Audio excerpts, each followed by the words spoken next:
Hey, this is Ryan of Happy Healthy Vegan. So like many of you guys, last week you're probably watching the news or reading something online like I did and first heard that the Amazon rainforest is burning down. Not something any of us really expected to ever see.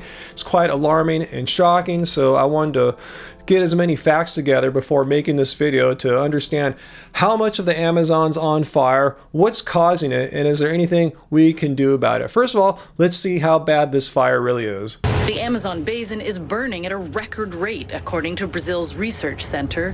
More than 72,000 fires have scorched the country this year, an over 80% increase compared to the same period in 2018.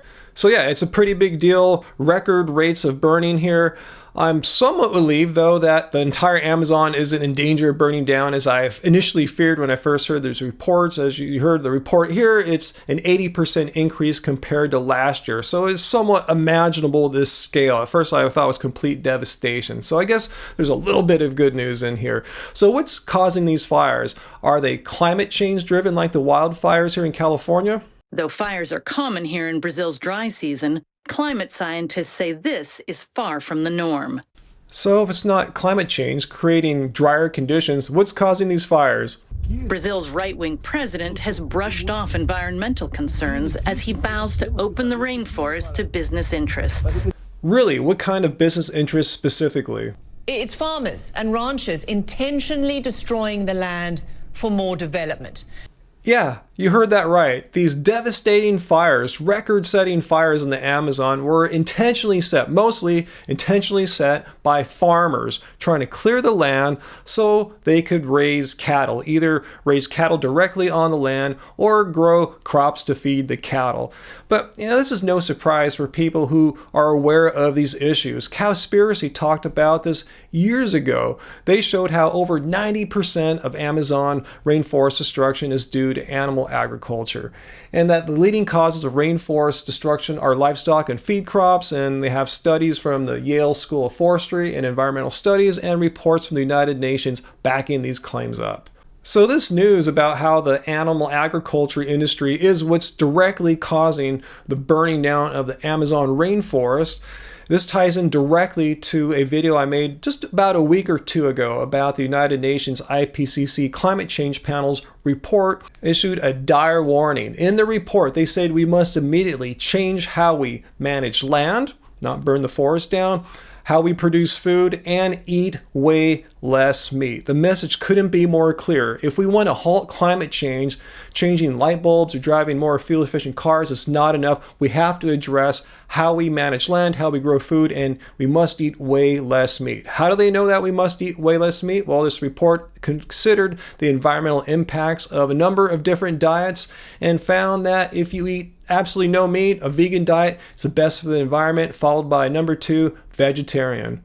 So if you're still watching me, I think it's safe to assume that you're an environmentally minded person, and you might be wondering, what can you do as an individual to not actively participate in this needless destruction of the Amazon rainforest? And I think the data is quite clear.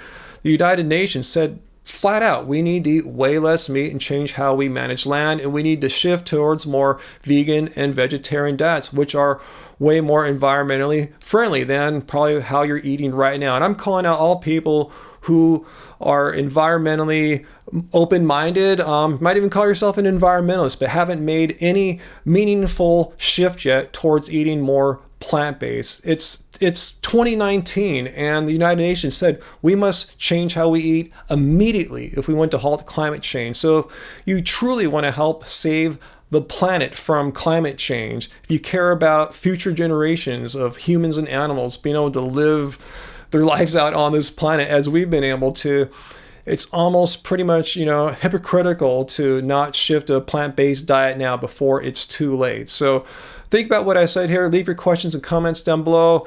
If you think a vegan diet is too expensive, you're just, not aware of how simple, easy, and affordable vegan diets are. You don't have to buy expensive Beyond Burgers and stuff like that. I'm talking about whole food plants like this stuff, legumes, starches, grains, some of the least expensive foods in the world, fruits and vegetables. In fact, if you're new check out our book here, Angie's book, Keep It Carb Baby, which is basically whole food plants here. Nothing, processed and weird. It's all healthy. It's good for your body, it's good for the planet, and it's good for the animals too. So the link's down in the show notes, and leave your questions and comments down below, particularly if you're not vegan or vegetarian but you care about our planet. Let me know why you haven't made the shift yet. What are you waiting for? There's no excuse anymore. The food's there in the markets.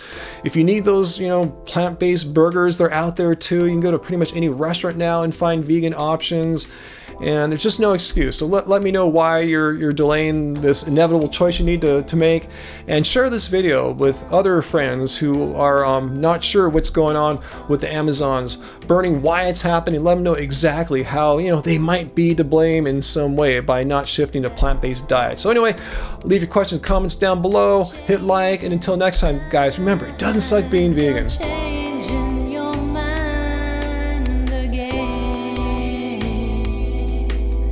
Got me spinning circles, spinning round and round, spinning till I'm dizzy, falling to the ground. You've got me spinning circles round